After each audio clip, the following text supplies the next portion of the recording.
का पेड़ नहीं बना सकते। आम का पेड़ तभी आम का पेड़ कहलाएगा जब वो अपनी जड़ में भी आम हो, अपनी शाखाओं में भी आम हो, अपने तने में भी आम हो, अपने पत्तों में भी आम हो, अपने फल के अंदर भी आम हो, तब कहा जाएगा ये आम का पेड़ है। आप उस वक्त तक मुसलमान कहलाएंगे जब आपकी बुनियाद इस्लामी हो, आपका चलना इस्लामी, आपका बैठना इस्लामी, आपका सोना इस्लामी, आपका खाना इस्लामी, आपका पीना इस्लामी, आपकी शादी और ब्याह इस्लामी, ये सारे तरीके आपके इस्लामी होना चाहिए, तब आप मुसलमान कहलाए जाएंगे। आए अल्लाह सलाम, दो चार नमाजें पढ़ ली, अब क्या बाहर मस्जिद से निकले, क्या हुआ? अब बारात में जा रहे हैं, मुंह में पान खाए हुए, कहाँ जा रहे हैं? बारात में जा रहे हैं। 200-300 आदमियों की बारात में जा रहे हो, लड़के वाले तुम्हें लेके जा रहे हैं, ये इस्लामी माहौल है। ये बेचारे मस्जिद से निकले, दूल्हा भी बेचारा नमाज पढ़ के निकल रहा है, अब जा रहा है। अगर हमने इन लड़कियों के लिए आसानी सोची होती तो आज ये सूरत हाल हमारे मुल्क में नहीं होती। जहेज की लानत ने तबाह बर्बाद करके रख दिया है। और कौन सा इलाका? जामताड़ा।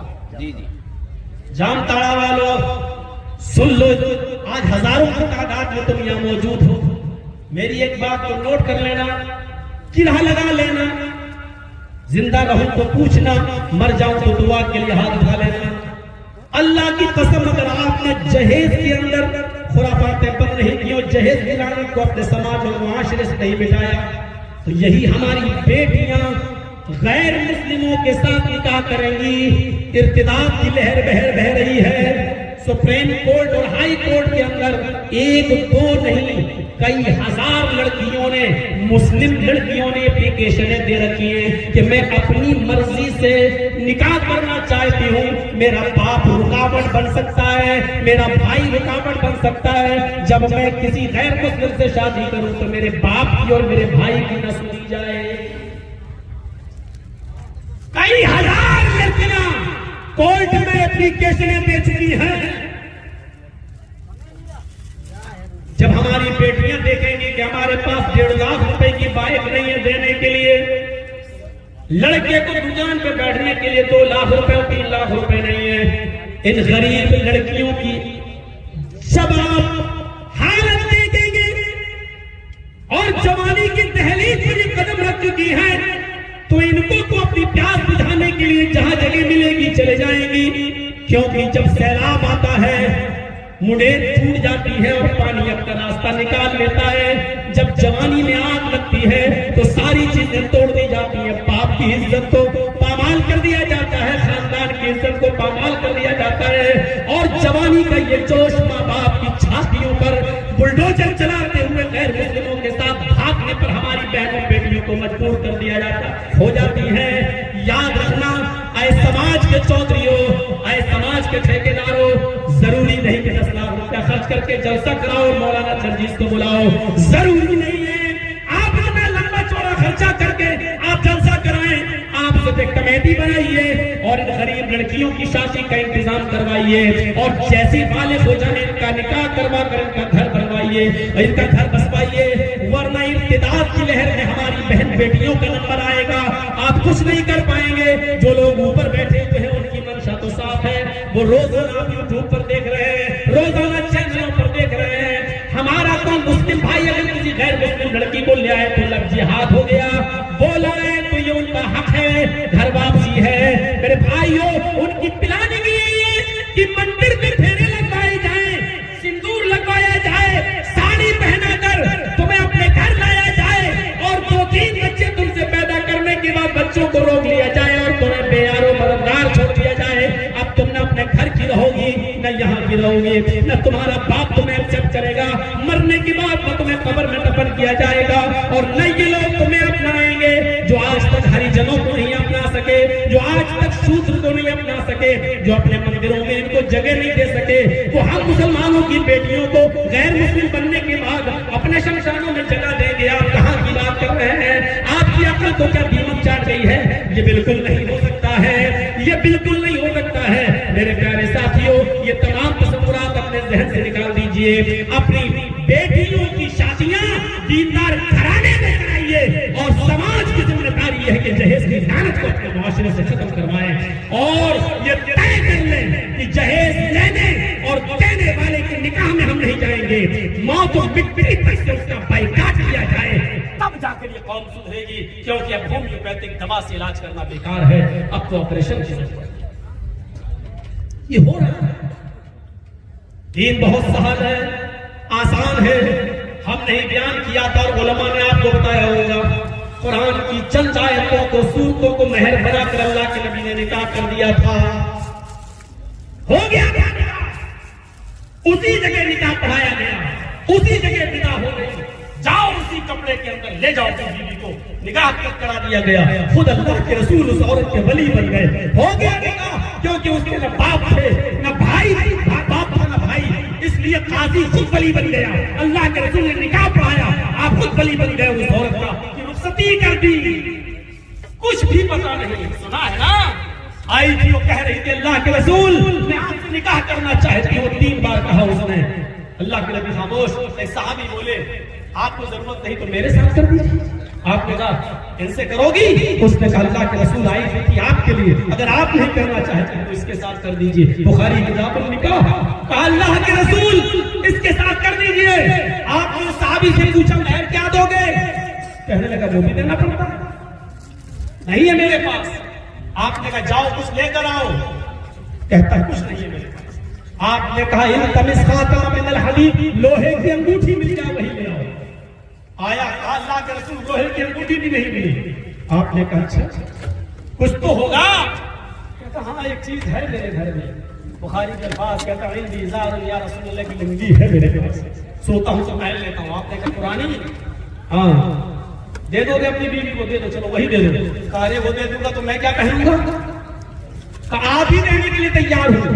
आपने कहा आधी उसके किस काम आएगी और आधी में तुम क्या कर लोगे? बोला आधी मेरे कुछ तो काम आएगी, पूरी नहीं दे सकता। घर में एक लुंगी थी वो भी पहनता था और वो भी मेहर देने के लिए कुछ नहीं देने के तैयार नहीं और शादी करना चाह रहा। इस्लाम की सादगी देखो, इस्लाम की सादगी देखो। आपने उससे पूछा चाहिए बताओ कुरान कितना याद है? सूरत है जनाब। अल्लाह के रसूल सूरह मुल्क याद, सूरह नबा याद, सूरह क़यामा याद, सूरह कहर याद, सूरह जुमा याद, सूरह मुनाफिकून इतनी सूरतें याद हैं। हाँ क्या तुम अपनी होने वाली बीवी को सिखा दोगे? हाँ सिखा दूंगा। उस औरत से पूछा क्या इन सूरतों को मेहर बना दिया जाए और तुम्हारा होने वाला शौहर तुम्हें ये सूरतें सिखा दे तो क्या तुम इसको मेहर तसव्वुर कर लोगी, मेहर मान लोगी? उसने कहा अल्लाह के नबी अगर मेरे निकाह में कुरान की आयतें सूरतें मेहर बन जाए तो मुझसे ज्यादा बाबरकत निकाह किसका हो सकता है? उसी जगह निकाह पढ़ाया गया, उसी जगह रुखसती कर दी गई, कुरान की उन सूरतों को मेहर बना दिया गया। ईमानदारी के साथ बताइए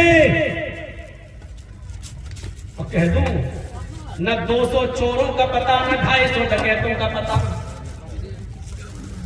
न 300 बारातियों का पता, न उमड़ने का पता, न मेहंदी का पता,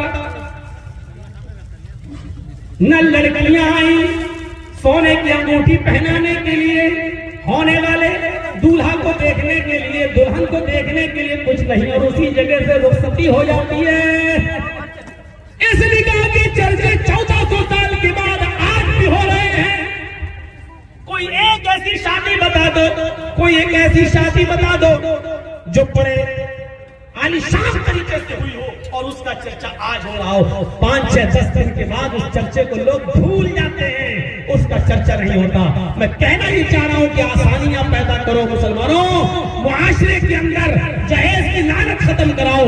अगर आप चाहते हो कि हम अपनी बहन और बेटियों की इज्जत को बचाएं तो अगर आपने जहेज की लानत खत्म नहीं की तो तैयार रहिए खून के आंसू रोने के लिए, तैयार रहिए खून के आंसू रोने के लिए। क्योंकि सरकारें बदलती रहती हैं, हुकूमतें बदलती रहती हैं, बहुत जल्दी कोई और लोग वापस हो जाएं और ऐसा न हो कि ये सारी चीजें हमें अपनी आंखों से देखना पड़े। खुद हमारे इटावा के अंदर एक केस हमारे ऊपर वो भी चल रहा है कि एक मुस्लिम लड़की जब गैर मुस्लिम लड़के के साथ भागी और हमने नाबालिग लड़की थी इसलिए उसके खिलाफ जुलूस निकाला, पुलिस नाकाम रही लड़के को पकड़ने के लिए, मैंने जुलूस निकाला, 5-6 हजार आदमियों को लेकर धरना दे दिया। आज तक वो केस हमारे ऊपर चल रहा है इटावा के अंदर। मेरे भाइयों अपनी आवाज उठाने के लिए भी मेरे भाइयों हम तैयार हैं। हमें आजादी नहीं है, हमने अपने एहतियाज किया, आवाज उठाई, लेकिन केस हमारे ही ऊपर ठोका गया। आज सिटावा की सरजमीन पे चल रहा है मेरे ऊपर, आप अंदाजा लगाइए। और वो दोनों आज भी बड़े आराम से रह रहे हैं, बच्चे भी पैदा हो चुके हैं। नाबालिग लड़की जिसके हाई स्कूल के सर्टिफिकेट में उम्र कम, लेकिन 420 के साथ उम्र भी बदल दी गई, सब कुछ चेंज हो गया और आज वो दोनों आज भी रह रहे हैं। और उस लड़के और लड़की का आना जाना तो हो गया अपने ससुराल में, मायके में, लेकिन मौलवी जर्जीस मुकदमा आज तक हो गया, आज तक। ये दिन आपको देखना पड़ेंगे अगर आपने जहेज की लानत को खत्म नहीं किया, क्योंकि मोबाइलों ने हमारी बहन बेटियों को बेकाबू कर दिया। इंस्टाग्राम पर देखिए कैसी कैसी तस्वीरें आ रही हैं, टिकटॉक पर देखिए, कभी कभी जब यूट्यूब खोलो, इंस्टाग्राम पे चले जाओ तो ना देखने के बावजूद आ जाती हैं। और मालूम है कि ये लड़कियां कहां की हैं, मालूम है। बचपने से मैं तकरीर कर रहा हूं, आज बड़ी हो गई तो क्या हुआ, जब छोटा था तुमको देखा था। आज तो टिकटॉक पर किस तरीके से बेहुदा गाने बना रही हैं और यहाँ की सारी हदें पार कर दी हैं। ये चीजें हमें बता रही है कि आगे चलकर हमारी बहन और बेटियों का मिजाज क्या बनने वाला है, क्या बनने वाला है, और हमारी बहन और बेटियां किस हद तक बचने वाली हैं। ये खत का मजबूत आप लेता हूं लिफाफा देखकर, वही चीज है इंस्टाग्राम और टिकटॉक पर आने वाली तस्वीरें बता रही है कि अब जो बच्चियां छोटी छोटी हैं वो बड़ी होकर क्या कारनामे अंजाम देने वाली हैं। क्योंकि हमने उनको मदरसों में नहीं पढ़ाया, हम उनको को एजुकेशन दे रहे हैं, हम उनको लड़के और लड़कियों के साथ बैठ के पढ़ा रहे हैं। खुद मेरे प्यारे साथियों, हमें जहां लखनऊ में हमारा बच्चा पढ़ रहा है, छोटा सा बच्चा है, खुद हमारी स्कूल के उस टीचर ने हमको बुलाया है और कहा है कि जब इस बच्चे को मैं आपको इस लड़की के साथ बिठाता हूँ, 8 साल का बच्चा, ये उठ के वहां भाग जाता है, इसको कहिए कि स्कूल का डिसिप्लिन रखे। मैंने कहा मैम, हमने अपने बच्चे को यही पढ़ाया है, आप हमारे बच्चे को किसी बच्चे के साथ बिठाइए, लड़की के साथ मत बिठाइए। कहने लगी वो मैम कि आप अपने स्कूल को बच्चे को यहाँ से ले जा सकते हो, अगर आप अपने हिसाब से स्कूल चलाएंगे तो आपके बच्चे के लिए मेरे स्कूल में कोई जगह नहीं है। मैंने अपने स्कूल से उस बच्चे को निकालना तो दोबारा कर लिया और मैंने फिर दूसरे स्कूल में अपने बच्चे का एडमिशन कराया। लेकिन अब आप बताइए, जब 8 साल के बच्चे को जबरदस्ती किसी 8 साल की बच्ची के साथ पढ़ाओगे और वो अगर भागकर दूसरे लड़के के साथ बैठे तो गार्जियन को बुलाकर शिकायत की जाए, तो समझ लो कि ये बच्चे आगे चलकर कौन से कारनामे अंजाम देंगे और कौन सा कारनामा होगा। गौर करो, आजकल तो मदरसे भी नहीं बच रहे हैं, लड़के और लड़कियों को एक साथ बैठकर पढ़ाने की तालीम हटाओ। ये जहर है, ये जहर है, ये जहर है। कम से कम लड़कियों को अलग कर दो, लड़कियों को अलग कर दो, चाहे कितने छोटे हो चाहे कितने बड़े हो। मेरे भाइयों, आगे आने वाला जमाना मेरे भाइयों बता रहा है कि हमारी नस्ल कहां जा रही है। आप लोग वीडियो बना रहे हैं मेरी, मैंने मना कर रखा था, पूछ लो रमजान से कि कोई भी आदमी मेरी वीडियो नहीं बनाए, क्योंकि आप मानोगे नहीं, इसको यूट्यूब पे डालोगे और डालोगे तो मेरे लिए मुसीबत खड़ी होगी, मैं जानता हूं। लेकिन आप लोग कोई भी मेरी बात नहीं मानते। आइंदा जो भी हमारा प्रोग्राम लेगा, सोच ले कि एक भी वीडियो हमारी नहीं बनेगी, कोई भी यूट्यूब चैनल वाला नहीं आएगा हमारे देश में। और आप लोगों से गुजारिश है कि इस तकरीर को यूट्यूब पे नहीं आए, और अगर आ गई तो मौलाना जर्जीस को पूरा इख्तियार है कि आप पर केस करने का। मेरी इजाजत के बगैर आप डालेंगे तो हमें मालूम है 6 महीने में मैं बहुत कुछ सीख गया हूं अंदर रहकर, कौन सी धाराएं लगेंगी। मेरी इजाजत के बगैर अगर आपने डाल दी तो क्या हो सकता क्या नहीं, हम कहीं से भी केस कर सकते हैं।